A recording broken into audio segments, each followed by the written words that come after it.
was at the 1 p.m. media conference.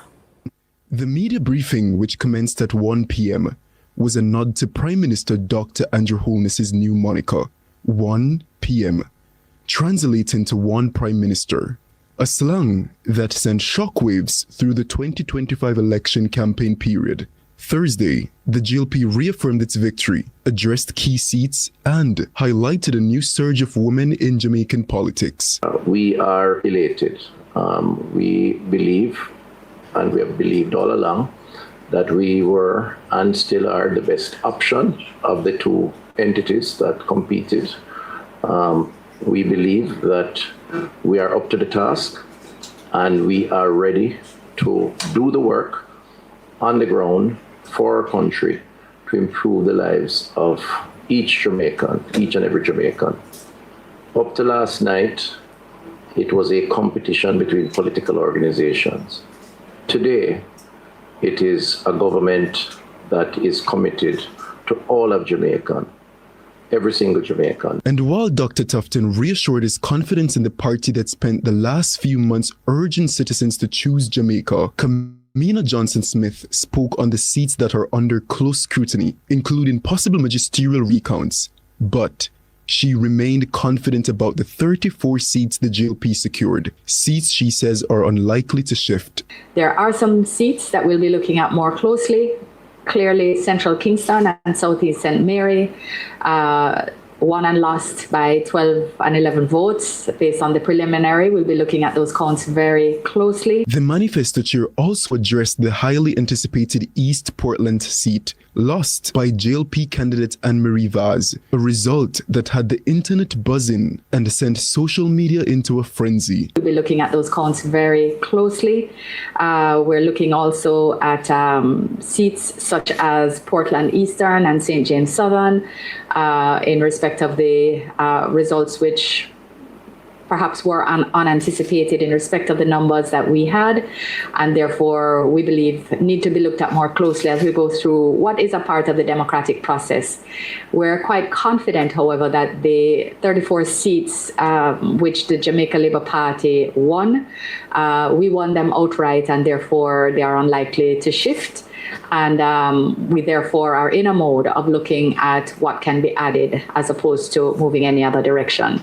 So again, we're approaching with all humility, with all respect, and with all reverence for our democratic process. And over 19 women from both parties were successful this election season, with 6 of them set to enter the House of Representatives as first-time MPs. According to Dr. Dana Morris Dixon, this marks a significant milestone in women's political participation in the country. I'm also very happy about the women in Parliament, just based on last night's count. They're 19. We'll see what happens with the final counts. That is a very big thing for the women of Jamaica. It is important that women's voices are heard. And I know that on this side, we have emphasized women and encouraging women to be a part of this political process. And we're very happy to see that. Dr. Dixon then used the opportunity to highlight voter turnout, with the 2025 general election recording a 38.8%. It's important that we also acknowledge that there were about 100,000 more people that voted than 2020. That is something that is good. As we look at the voter turnout data, though, I want to remind everyone that we need to look at it in a much more broader sense so that we actually take away from it what it is really telling us. And as the conference wrapped, Johnson Smith shared her thoughts on what was considered a very close race. Well, if you start your race at 49, if you start your race at 49 out of 63, you know, you have to anticipate some change. And that did occur. We're still looking closely at some other seats, as we shared earlier. But we respect the will of the Jamaican people, because fundamentally, this party, and look around, this party is the Democratic Party in Jamaica. With the GLP securing a third term and women making strides in politics, according to the Labour Party, The road ahead promises both continuity and change. Raymond Morrison, CVM News. And Prime Minister-elect Dr. Andrew Holness is mindful that there is no time to rest following the September 3 general elections. More from Caroline Brown. We are now on Belmont Road in Kingston, where the JLP headquarters just down the road. Now, if you turn the camera that way, you'll see the police are out and persons, I can see smoke, I see a jerk pan out there already. I don't know, these people are preparing for a big bashment. No vehicular traffic can go along this route, with no entrance, no exit. With the path cleared for Dr. Andrew Holness and his team, as well as supporters of the Jamaica Labour Party, the JLP, to celebrate a third term, he pitched a bouncer to the wider society, explaining why Jamaica's democracy is intact. There are those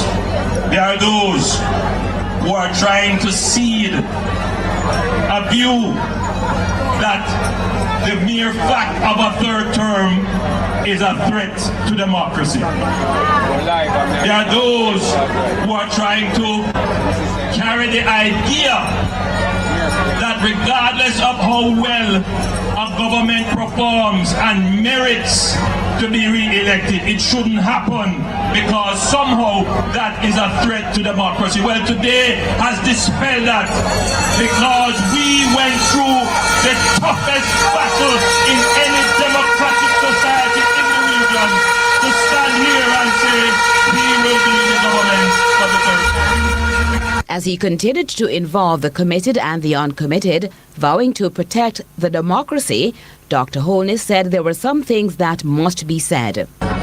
No weapon formed against me shall prosper. Jamaica is at a special place today. It is an opportunity. For me, it was also a personal challenge.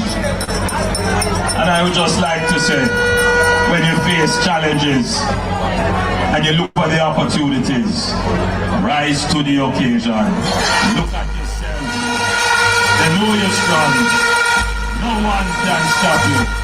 And after all the attacks, the lies, the rumors, the innuendos, I am still solid as a rock.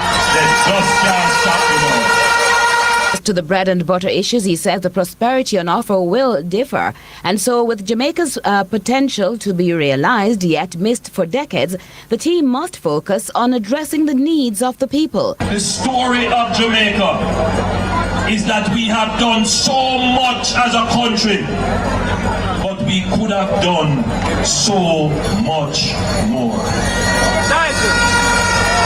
For the first time, an electorate has said, we will reward a performing government to continue to deliver the promise of Jamaica.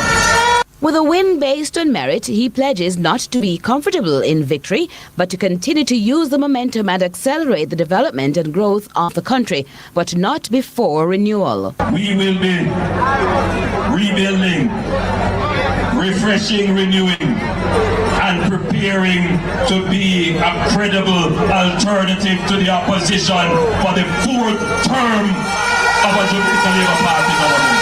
Well, we're back where we started on Belmont Road. As you can see, the Labourites are making their way away from the location after hearing their leader remind them that it was a tough fight. Actually, it was not easy. He has admitted to that, and he has left them with the assurance to continue and even do better, focus on the people's needs, he says, and he promises to work for all Jamaicans. This is Caroline Brown reporting for CVM News. While the work starts now, that declaration from the People's National Party following Wednesday's general election defeat.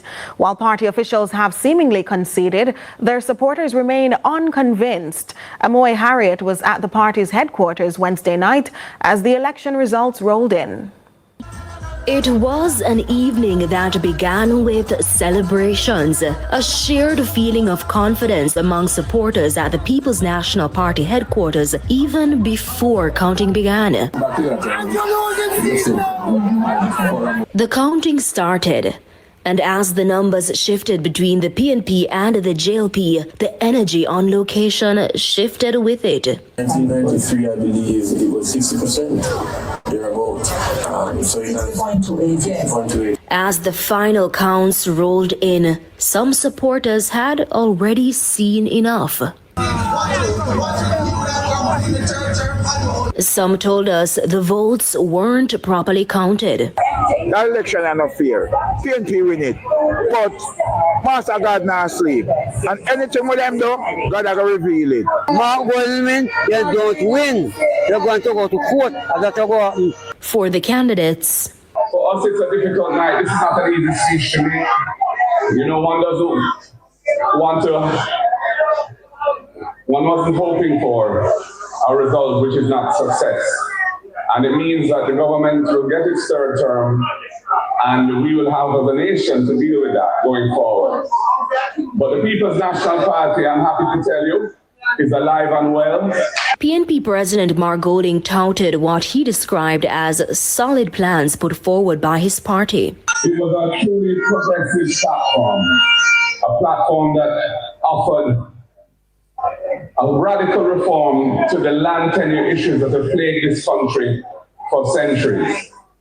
A radical platform that would have enhanced the standard of living and quality of life of those working families that are struggling to survive now by giving them significantly lower tax burdens on their income.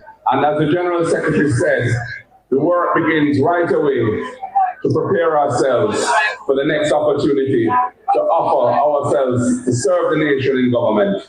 And I believe the people will, in due course, give us that chance. And his supporters steadfastly by his side.